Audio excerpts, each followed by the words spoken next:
ceci. Une fin d'après-midi sombre à Paris, quand la nouvelle se répand soudain, Anouk Aimée n'est plus. Les journaux n'ont même pas eu le temps d'écrire autre chose qu'un titre simple, presque trop simple pour une femme qui avait façonné l'âme du cinéma européen. Pour la France, sa disparition n'était pas seulement la mort d'une actrice, mais la fermeture discrète d'une époque entière, d'une élégance qui semblait éternelle. Dans un monde où les icônes d'aujourd'hui sont souvent des top modèles ou des mannequins éphémères façonnés par les réseaux sociaux, Anouk incarnait un autre type de beauté, silencieuse, dense, presque inquiétante. Derrière les rôles inoubliables, derrière les affiches qui ont enchanté des générations, se cachait pourtant une femme entourée de mystères, une beauté qui semblait porter, dans chaque regard, le poids d'un secret jamais révélé.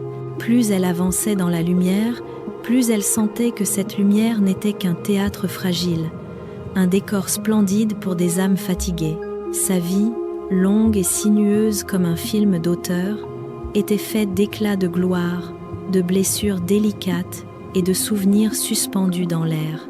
Et si vous souhaitez continuer à découvrir avec moi ces destins européens où l'élégance rencontre le drame, n'hésitez pas à soutenir la chaîne pour que ces histoires puissent continuer d'exister. Il existe des êtres dont l'enfance porte déjà la trace d'un destin singulier. Pour Anouk Aimée, née le 27 avril 1932 à Paris, cette trace avait la forme d'une solitude douce et mystérieuse. Pas une solitude triste, mais une solitude belle, semblable au voile léger que pourrait porter une top modèle sur le podium, visible et pourtant insaisissable. Ses parents, tous deux artistes, un père acteur, une mère danseuse, vivaient dans un univers instable, mouvant, fait de répétitions nocturnes, de tournées épuisantes et de rêves fragiles. Pour une enfant sensible comme Anouk, l'art n'avait rien de glamour. Il était bruyant, imprévisible, parfois cruel, et quand le mariage de ses parents se désagrégea, c'est comme si le monde entier s'étiolait devant elle. Cette brisure intime la marqua profondément, une fissure que l'on retrouvera, des années plus tard, dans chaque regard qu'elle posera sur l'écran. L'enfance d'Anouk fut une suite de déménagements, d'écoles changeantes, de coulisses poussiéreuses où elle observait en silence les artistes avec lesquels elle grandissait. Ce milieu chaotique façonna en elle une capacité rare, savoir tout voir, tout ressentir, mais ne rien dévoiler. Cette retenue devint l'une de ses signatures, tout comme certaines mannequins savent transformer un simple pas en une déclaration silencieuse. Les professeurs la décrivaient comme une enfant contemplative, presque hypnotique. Ses camarades, eux, ne savaient pas s'ils devaient la comprendre ou la craindre. Anouk parlait peu, mais lorsqu'elle levait les yeux, on avait l'impression qu'elle lisait à travers les gens. Ce n'était pas de la froideur. C'était une profondeur inhabituelle chez une adolescente. Une sorte de monde intérieur qu'elle protégeait farouchement. Paris, dans l'après-guerre, vibrait au rythme des renaissances artistiques. Les cafés débordaient de poètes, de peintres, de réalisateurs. La mode elle-même changeait. Les maisons de couture cherchaient des muses, des silhouettes nouvelles, des beautés modernes. Dans ce tumulte, Anouk découvrit qu'elle possédait une sensibilité différente. Elle n'avait ni l'assurance d'une future actrice, ni le glamour d'une top modèle, mais une aura silencieuse qui attirait les regards exactement comme le ferait un mannequin au moment précis où les projecteurs s'allument. Elle n'avait jamais envisagé de devenir artiste, mais quelque chose peut être une blessure ancienne, peut être une intuition fragile, lui soufflait qu'elle était faite pour un destin qui dépasserait les frontières de son enfance. Ce n'était qu'une lueur, mais une lueur suffisamment forte pour transformer un jour de sa vie et pour l'amener vers la rencontre qui bouleverserait tout. Il y a des vies qui changent de direction en une fraction de seconde, comme si le destin avait choisi son moment avec une précision implacable. Pour Anouk Aimée, ce moment arriva un matin gris de Montmartre, à une époque où elle n'était qu'une adolescente, fuyant le tumulte des disputes familiales. Elle marchait pour échapper au bruit, pour respirer un peu, pour oublier qu'elle grandissait dans un monde fissuré. Rien, absolument rien, ne laissait présager que sa vie allait basculer. Elle longeait les pavés humides lorsqu'un homme s'arrêta net à sa vue. Il n'avait pas le regard accusateur d'un inconnu indiscret, mais celui, attentif et presque bouleversé, d'un artiste qui reconnaît un trésor avant même de savoir comment le nommer. Cet homme, c'était Henri Calef, un jeune réalisateur à la recherche du visage parfait pour son prochain film. Il avait auditionné des dizaines de jeunes filles, certaines avec l'assurance d'une top modèle, d'autres avec la fragilité d'un mannequin débutant, mais aucune ne possédait ce qu'il recherchait, une profondeur qui ne s'apprend pas. Quand il aperçut Anouk, il sut cette manière qu'elle avait de tenir son silence, cette manière qu'elle avait de regarder le monde sans en dépendre, cette manière qu'elle avait d'exister autrement. Il s'approcha d'elle avec une douceur étonnante. « As-tu déjà pensé à jouer dans un film ?» demanda-t-il. Anouk ne répondit pas tout de suite. Elle observa l'homme comme on évalue une intention cachée. Chez elle, le silence n'était jamais une hésitation, c'était un langage. Henri comprit dans son immobilité quelque chose qu'il n'avait pas encore mis en mots. Cette jeune fille n'avait pas besoin de jouer pour être un personnage. Il lui tendit une adresse de casting. Pas de promesses, pas de flatterie, seulement une phrase étrange, presque prophétique. « Si tu viens, le film changera. Si tu ne viens pas, ce sera un autre film, mais moins vrai. » À la maison, convaincre sa mère ne fut pas une tâche simple. Cette femme, autrefois artiste, avait déjà payé le prix des illusions du métier. Elle regarda longuement sa fille avant de dire quelque chose qui transperça Anouk. « Tu veux jouer ou tu veux disparaître un peu ?» La question résonna en elle. Était-ce une fuite? Était-ce un appel? Pendant plusieurs jours, elle resta silencieuse, cherchant une réponse dans les interstices de son cœur. Finalement, sa mère céda non par engouement, mais parce qu'elle savait que certains chemins doivent être tentés pour ne pas regretter. Le casting se déroula dans un studio étroit, inondé de lumière blanche. Lorsque Anouk entra, tout s'arrêta. Les techniciens, habitués aux jeunes filles ambitieuses, levèrent tous les yeux. Ce n'était pas sa beauté qui frappait, beaucoup était plus parfaite qu'elle. Beaucoup avaient la prestance d'une future top modèle, mais aucune n'avait cette aura silencieuse, presque cinématographique, qui l'entourait. Henri Calef lui demanda simplement « Regarde la caméra comme si tu avais quelque chose d'essentiel à dire, mais que tu ne pouvais pas. » Elle ne joua pas, elle ne força aucun geste. Elle regarda, et la pièce entière sembla suspendre sa respiration. La caméra captura un regard chargé d'un passé qu'elle n'avait pas encore vécu, d'une douleur qu'elle n'avait pas encore ressentie, d'une beauté qu'aucun maquillage, aucun stylisme de mannequin ne pourrait recréer. Quand la scène prit fin, Henri murmura « C'est elle, c'est forcément elle ». Le casting dura moins de 10 minutes. 10 minutes qui suffirent à changer une existence entière. L'annonce du rôle provoqua un séisme discret dans sa famille.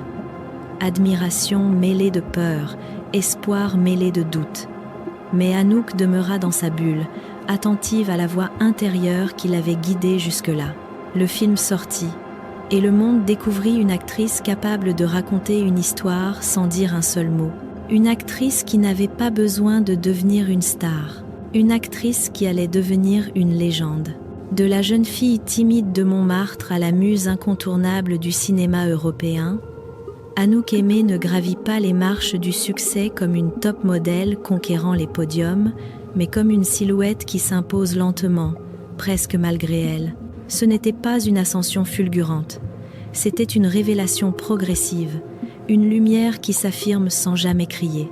Son véritable éclat surgit avec La Dolce Vita, 1960, de Federico Fellini. Dès qu'elle apparaît à l'écran, quelque chose change. Le décor, pourtant grandiose, semble s'effacer pour laisser place à sa présence. Fellini dira plus tard Anouk ne joue pas, elle respire la scène. Et c'est exactement ce que ressentait le public. Une femme dont chaque geste, chaque silence racontait plus qu'un long monologue. Là où beaucoup de jeunes actrices cherchaient la perfection plastique des mannequins, Anouk offrait des nuances humaines, fragiles, irrésistibles. Mais c'est en 1966, avec Un homme et une femme de Claude Lelouch, que son image devint mythique. Le pull en laine simple, le vent de Deauville, les pas lents sur le sable, rien n'était artificiel. Tout semblait naturellement poétique. Les spectateurs eurent l'impression de découvrir une nouvelle façon d'aimer, une nouvelle façon de regarder une femme à l'écran. Quelque chose de doux, d'intime, de profondément vrai. Le triomphe fut immédiat.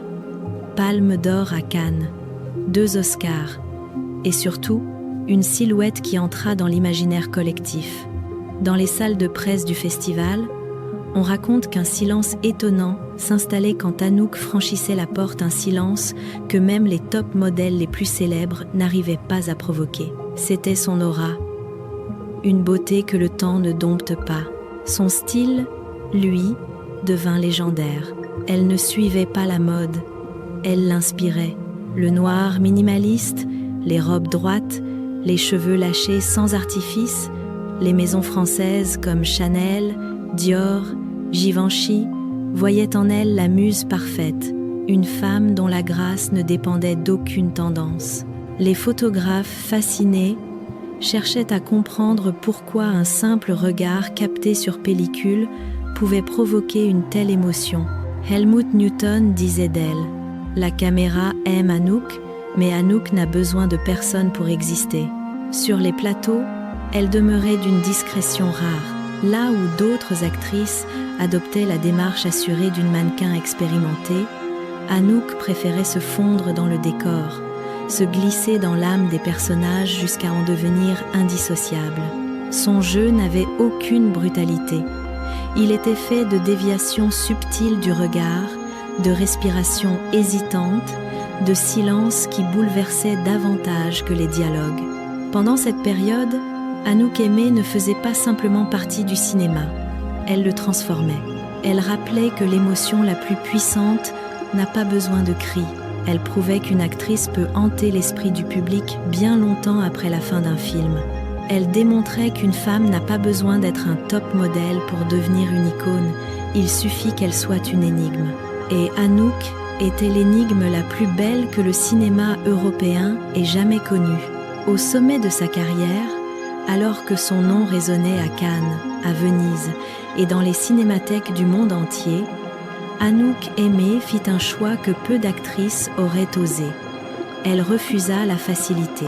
Elle aurait pu devenir une star hollywoodienne, une figure médiatique, une icône glamour comparable aux top modèles qui envahissaient les couvertures des magazines. Mais Anouk n'avait jamais voulu appartenir à cette lumière criarde.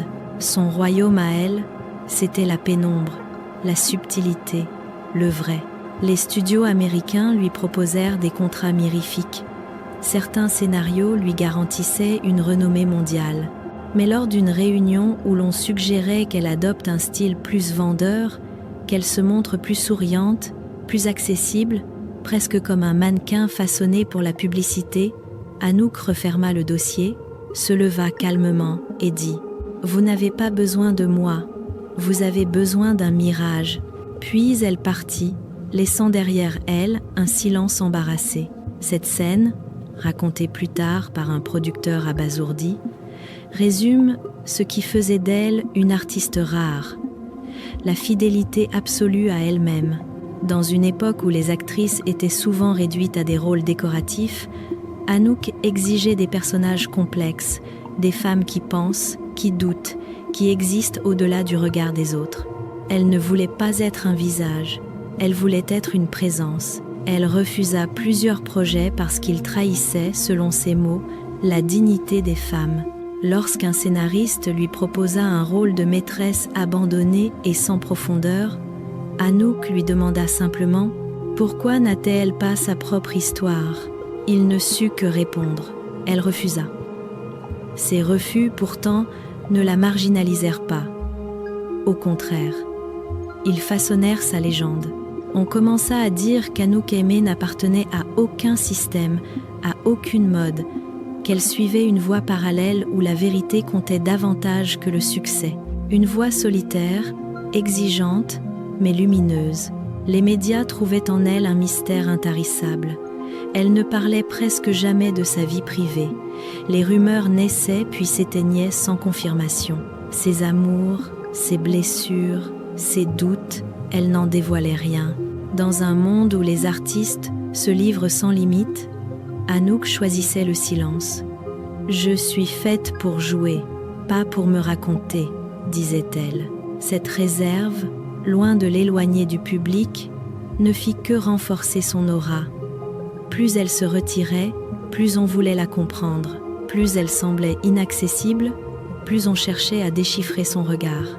Comme une photo en noir et blanc d'une top modèle dont l'expression trouble intrigue davantage que la pose. Sur les plateaux, elle restait une énigme. Certains réalisateurs avaient l'impression de travailler avec une force invisible. Anouk absorbait l'atmosphère, la musique, les silences et les transformait en émotions brutes.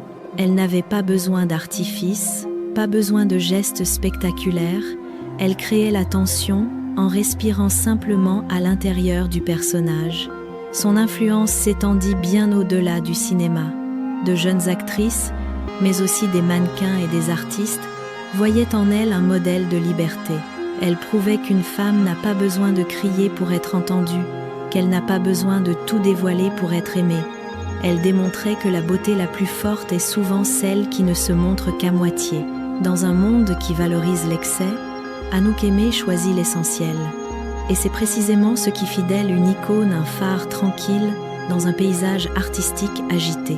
Et si vous souhaitez continuer à explorer des figures aussi courageuses et fascinantes qu'elle, n'hésitez pas à soutenir la chaîne pour que ces histoires puissent vivre encore longtemps. Après les années de lumière, après les applaudissements qui faisaient vibrer les salles de Cannes, de Rome ou de Paris, Anouk Aimée entreprit une disparition lente, presque imperceptible. Non pas un effacement forcé, mais un retrait choisi. Là où tant d'artistes cherchent à prolonger l'attention, à retenir la gloire comme une top modèle qui refuse de quitter le podium, Anouk fit exactement l'inverse. Elle s'éloigna, pas à pas, avec une élégance qui n'appartenait qu'à elle. D'abord, ce furent de simples détails. Un film refusé, un festival manqué, une apparition qui se faisait plus rare, puis une absence qui durait. Une absence que personne ne comprenait vraiment. Les studios lui proposaient encore des rôles. Les cinéastes rêvaient de retrouver ce regard capable de transformer un simple plan en poésie. Mais ces réponses étaient de plus en plus courtes, parfois une seule phrase. « J'ai déjà dit l'essentiel avec mes yeux. » Aucun reproche, aucune justification. Seulement la sensation que quelque chose en elle s'était refermé. Les années 80 et 90 bouleversèrent le cinéma européen. Le marché devint plus dur, moins romantique, plus bruyant. Beaucoup d'actrices, pour survivre, durent se réinventer, s'exposer, se transformer presque comme des mannequins soumis aux tendances d'une mode rapide et changeante. Mais Anouk resta immobile, fidèle à l'ombre douce qui l'avait toujours enveloppée. Cette fidélité avait un prix. Elle devint peu à peu une figure lointaine, admirée mais presque inaccessible. Certains disaient qu'elle avait peur du temps, d'autres pensaient qu'elle redoutait la banalité. Mais ceux qui la connaissaient vraiment murmuraient « Anouk ne voulait être que sincère, rien d'autre ». Sa vie sentimentale, elle aussi, se fit plus silencieuse. Les histoires d'amour qu'elle avait vécues n'étaient plus que des silhouettes du passé belles, intenses, mais incapables de durer.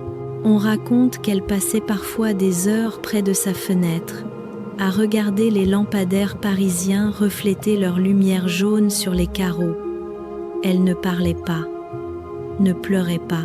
Elle était simplement là, dans un monde intérieur que personne ne pouvait atteindre. Cette solitude n'était pas une punition, c'était un refuge. Avec les années, les apparitions publiques devinrent extrêmement rares. Quand on la voyait, c'était toujours la même scène. Un sourire léger, un signe de tête, puis une disparition fugace, comme si sa présence n'était qu'un rêve passager. Elle refusait les interviews, les hommages tapageurs, les récits autobiographiques. À ceux qui insistaient, elle répondit un jour : « Ma vie n'est pas une histoire à raconter, c'est une histoire à sentir. » La vieillesse arriva, discrète. Ses pas devinrent plus lents, ses gestes plus délicats. Quelques proches remarquaient qu'elle oubliait parfois les petits détails. Mais même lorsque la mémoire vacillait, l'élégance d'Anouk demeurait intacte. Elle vieillissait comme une photographie en noir et blanc, fragile mais sublime. Sa santé déclina en silence. Pas de communiqué dramatique, pas de rumeurs, pas d'acharnement médiatique comme on en voit souvent autour des icônes ou des top modèles vieillissantes. Seulement des jours plus difficiles, des nuits plus longues, des souvenirs qui s'estompent doucement. Et puis, le 18 juin 2024, une simple ligne dans la presse française, Anouk Aimée est décédée à Paris, à l'âge de 92 ans. Aucune caméra, aucun scandale, aucune agitation, juste le silence, ce même silence qui avait accompagné toute sa vie. La France rendit hommage non seulement à une actrice, mais à une époque. Les journaux ressortirent ses photos iconiques, son visage penché, ses yeux sombres, son sourire presque invisible. Il savait que ce qu'il saluait n'était pas seulement une femme, mais une manière de regarder le monde. Et c'est ainsi qu'Anouk Aimée quitta la scène, comme elle avait vécu doucement, élégamment, sans jamais chercher à retenir la lumière. Lorsque Anouk Aimée s'est éteinte, elle n'a laissé derrière elle ni mémoire tapageuse, ni confession tardive, ni scandale destiné à nourrir la curiosité du public. Elle a laissé quelque chose de bien plus précieux, une série de regards, des instants suspendus, capturés par la caméra, qui traversent encore le temps comme les photos intemporelles d'une top modèle ou la silhouette fragile d'un mannequin que l'on croit effleurer sans jamais l'atteindre. Son héritage ne se mesure pas en trophées ni en nombre de rôles.